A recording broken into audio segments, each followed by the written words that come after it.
नमस्कार दोस्तों, मेरे चैनल पर आपका स्वागत है। आज फिर मैं आपकी सेवा में हाज़िर हुआ हूँ, एक और ही खौफ़नाक और मर्डर केस लेके जो यूके में अब इस वक़्त हेडलाइन्स में है। और ये केस अब पार्लियामेंट में जो ब्रिटिश पार्लियामेंट में है, उसमें भी उठाया गया है।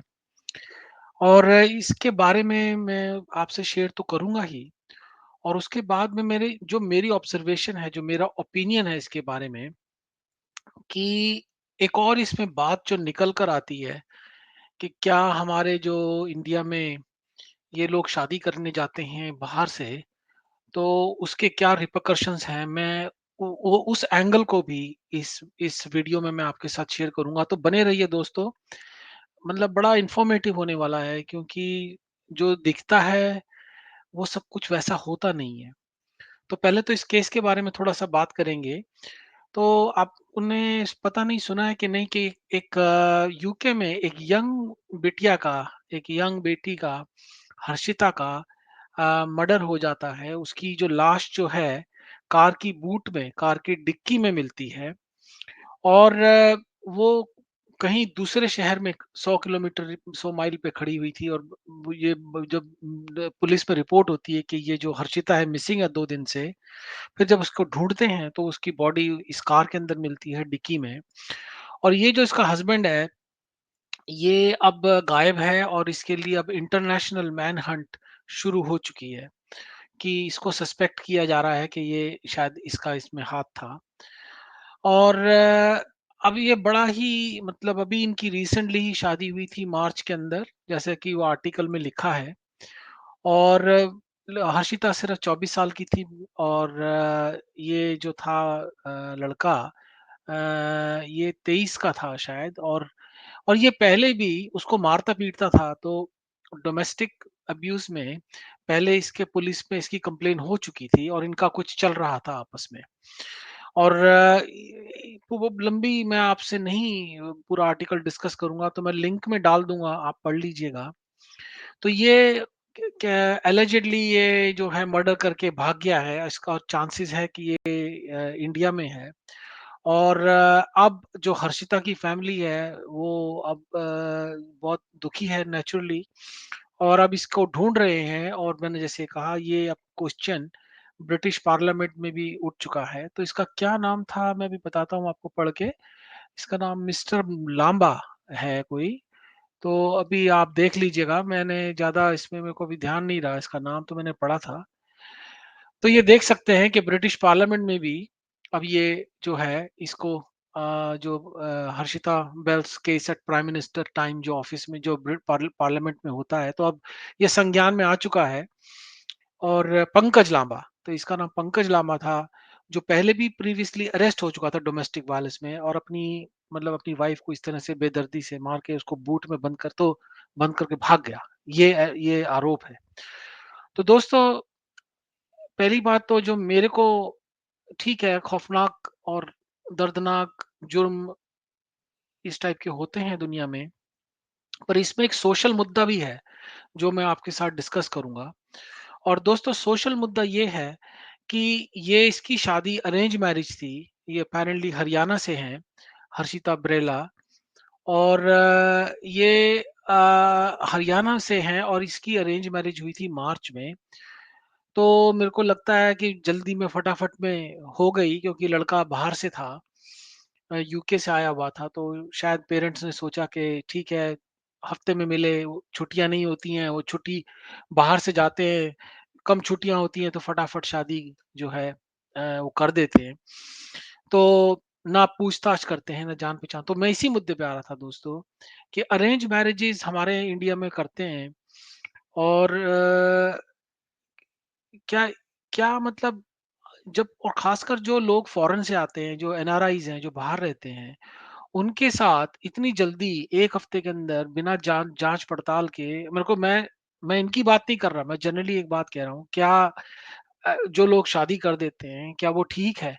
मतलब क्या बिना टाइम लगाए, बिना फैमिली को जाने-पहचाने, और एलिजेडली फैमिली के ऊपर, जो इसकी हर्षिता की फैमिली है इंडिया में, उन्होंने दहेज का भी लगाया कि वो बहुत दहेज माँग रहे थे। वो हस्बैंड भी मतलब तंग करता था वाइफ को। तो एनीवे वो तो उनका जो है क्लेम है, बट एनीवे तो that was also an angle. तो पॉइंट ये है कि आप अपने बच्चों की शादी एक फॉरेन में ऐसे इंसान के साथ कर देते हैं, चाहे लड़का हो, चाहे लड़की हो, और खासकर लड़की के केस में आपने उसको ऐसे मर्द के साथ भेज दिया जो जो फिट ही नहीं है, जिसके फैमिली भी आपने फैमिली की जान पूछताछ नहीं करी, उनका बैकग्राउंड चेक नहीं किया, लड़के का बैकग्राउंड चेक नहीं किया, जल्दी-जल्दी में शादी हो जाती है, ये लोग फॉरेन से जो आते हैं। और मेरे को लगता है कि जो इंडिया में पेरेंट्स हैं, वो सोचते हैं कि भई एनआरआई है, हमारी डॉटर सॉरी, हमारी डॉटर का फ्यूचर सिक्योर हो जाएगा, उसकी वो हाँ, हमें भी फाइनेंशियली हेल्प होगी, या जो भी है सोचते हैं। तो क्या ये सोच के हम अपने बच्चों को किसी अनजान इंसान के यहाँ सौंप सौंप सकते हैं, जस्ट बिकॉज़ वो इंग्लैंड में रहते हैं या यूएस में रहते हैं, यूरोप में रहते हैं, अपने बच्चों को उनके हवाले कर दें? क्या हमारा फर्ज़ नहीं बनता हमको जाँच पड़ताल करें, चेक करें? मतलब अरेंज मैरिज जिसमें मैं अरेंज मैरिज के खिलाफ नहीं हूँ, बट बिना पूछताछ के, पड़ताल के और इतने कम समय में जब इंडिया में लोग शादी कर देते हैं बिना, तो ये तो एक गैम्बल है, ये तो एक जुआ है। तो दोस्तों ये एक बड़ी दर्दनाक कथा है, और जब मैंने इसको पढ़ा और जब मैं न्यूज़ आर्टिकल देख रहा था, तो यही मेरे दिमाग में बात आई। उसमें लिखा था कि it was arrange marriage. Arrange marriage में मैं इंडियन हूँ, मेरे को पता है कि हमारे यहाँ अरेंज मैरिज कैसे होती है, झट चट मंगनी पट ब्याह। और ख़ासकर अगर एनआरआई से हो, तो उसमें बल्कि जल्दी करते हैं कि फटाफट कर दो, है ना? या और वो भी जो बाहर से आते हैं, वो भी ये कहते हैं, हम तो भई हमारे पास छुट्टियाँ लिमिटेड हैं, हम 1 हफ्ते के लिए आए हैं। ति 1 द 4 दिन पहले मिले और 5वें दिन शादी। दोस्तों, ऐसा करना चाहिए क्या हमें? आपको क्या लगता है? ये एक हमारे लिए सीख है।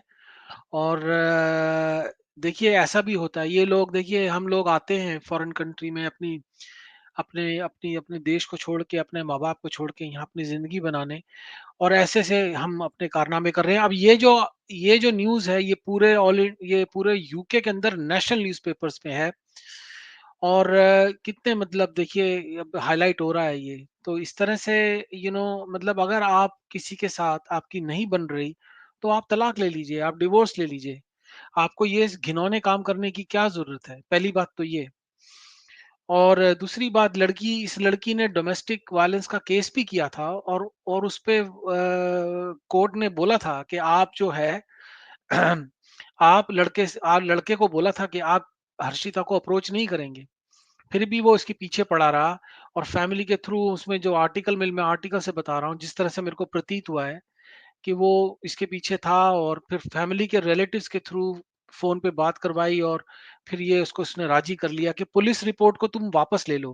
क्योंकि दोस्तों मैं एक बात आपको बता देता हूँ, इंग्लैंड में अगर आपके अगेंस्ट डोमेस्टिक वायलेंस का केस रजिस्टर हो जाए, तो यहाँ पे बहुत सख्त कानून है उसके लिए।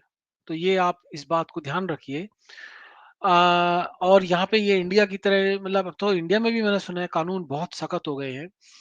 तो पर इस तरह से आके ये आप अगर आप खुश नहीं हैं शादी से, तो आप तलाक ले लीजिए, वो ज़्यादा बेटर है। अब जो इसने किया, जो ये लड़का था लांबा, अब ये किया, अब इसको डिपोर्ट किया जाएगा इंडिया से, इसको एक्स्ट्राडाइट किया जाएगा पंकज को, और इसको यहाँ पे सज़ा होगी मर्डर की, कत्ल की। तो इससे क्या हासिल हुआ दोस्तों? इससे किसी का घात नहीं हुआ। हर्षिता के परिवारों का आप हाल देखिए, वो भी बेचारे कितने दुखी हैं, और इसकी ज़िंदगी भी खराब हुई, और इसके पेरेंट्स की भी ज़िंदगी खराब हुई। तो ये जो इंडिया के अंदर फॉरेन कंट्री से, यूके से या यूरोप से, यूएस से मैं हाथ जोड़ के प्रार्थना करता हूँ कि बिना इन्वेस्टिगेशन किए, बिना जाँच-पड़ताल किए, आप शादी ना करें छोटे टाइम में। पूरा अपना चाहे टाइम लगाकर, पूरी जाँच-पड़ताल कराकर, पूछताछ कर कर ही शादी करें। क्योंकि आपको नहीं पता वहाँ पे वो क्या कर रहे हैं, क्या नहीं कर रहे हैं। ये लालच में ना आएँ, ग्रीड में। मैं ये नहीं कह रहा कि हर्षिता के पेरेंट्स लालच में आए होंगे, बट एक होता है फॉरेन जाने का, हमारे यहाँ पे चार्म है। उनको पता है कि फॉरेन में लाइफ अच्छी है, पैसा भी अच्छा है, यू नो तो उस लालच में वो कर देते हैं शादी, और वो ये नहीं देखते कि बच्चे का जो लड़का है उसका क्या कैरेक्टर है, वो किस टाइप का लड़का है। तो दोस्तों ये वीडियो मैं अवेयरनेस के लिए बना रहा हूँ। अगर किसी पेरेंट्स तक ये पहुँचे और शायद उनको इसका कुछ फ़ायदा हो, वो में चाहे एक ही आदमी देखे और एक ही आदमी से उसका फ़ायदा हो, मेरे को बड़ी उससे बड़ा संतोष मिलेगा। सोसाइटी में अवेयरनेस बढ़ाने से ही अवेयरनेस बढ़ती है। और और अगर हम ऐसे मुद्दों को उठाएँगे नहीं, तो पता कैसे लगेगा? तो नई सोच और नया सफ़र, ये मैं सोच के अपना चैनल का भी शायद मैं सोच रहा हूँ कि नाम बदलूँ। ये नाम आपको कैसा लगा ये भी बताइए। बट एनीवे दोस्तों, एक छोटा-सा वीडियो यू नो मैंने बनाया अवेयरनेस के लिए। आर्टिकल्स के लिंक मैं डिस्क्रिप्शन बॉक्स में डाल दूँगा। इसी तरह से मैं आपके लिए नए-नए जो है अपनी सोच और अपना ये दिखाता रहूँगा। तो दोस्तों, प्लीज़, प्लीज़, प्लीज़ अपने बच्चों को बिना जाँच-पड़ताल के, फ़ॉरेन कंट्री में ख़ासकर, कोई, मैं ये नहीं कहता सारे ऐसे हैं, बट बिना जाँच-पड़ताल किए अपनी बच्चियों को, अपने बच्चों को ऐसे किसी के हवाले ना करें। पूरी संतुष्टि होने के बाद, पूरा जानकारी करने के बाद ही चाहे कितना ही टाइम लग जाए, पर आप ऐसे ना करें। देखिए क्या हुआ यहाँ पे, वो कहते हैं लालची थे, ये था, वो था, अब बाद में सब निकल के आ रही है बात। तो एनीवे, आपको मेरा मैसेज मिल गया होगा और मैं जो भी मैंने, क्यों बड़ा ये स्पॉन्टेनियसली बनाया है, क्योंकि ये बहुत ट्रेंडिंग चल रहा है इस वक़्त यूके में, तो मैंने कोई इसमें ज़्यादा स्क्रिप्ट नहीं करी, सोचा नहीं, बस ऐसे ही मैं आपके साथ विचार करके अपना बिल्कुल स्पॉन्टेनियस तरीके से मैं बना रहा हूँ। तो आशा करता हूँ आपको मेरा वीडियो पसंद आया होगा। मैंने और भी वीडियो बनाए हैं अलग-अलग बातों पर, अलग-अलग चीज़ों के ऊपर, और आशा करता हूँ वो भी आप देखें और उनको लाइक करें। और मेरा चैनल दोस्तों, कोशिश करें कि कमेंट भी करें, सब्सक्राइब करें, अपना व्यूज़ मेरे साथ शेयर करें, और फिर मिलते हैं अगले वीडियो में। तब तक के लिए टेक केयर, गॉड ब्लेस।